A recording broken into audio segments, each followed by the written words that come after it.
রমজানে বেশি বেশি সদকা করবেন, বেশি বেশি সদকা।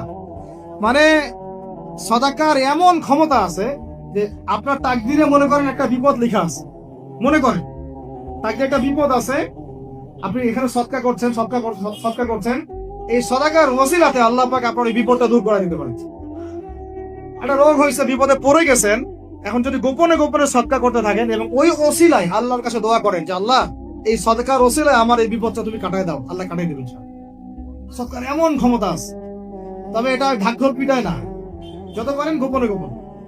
হ্যাঁ, প্রকাশ্যেও দেওয়া যায়, গোপনে দেওয়া উত্তম, গোপনে দেওয়া কি উত্তম, প্রকাশ্যেও দেওয়া যাবে, কোনো সমস্যা নেই।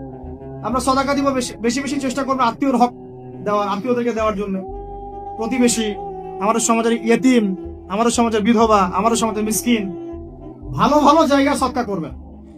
ঢাকা শহরে দেখা যায় অনেক সময় আমরা গাড়ি নিয়ে যাই, গাড়ির সামনে গ্লাসে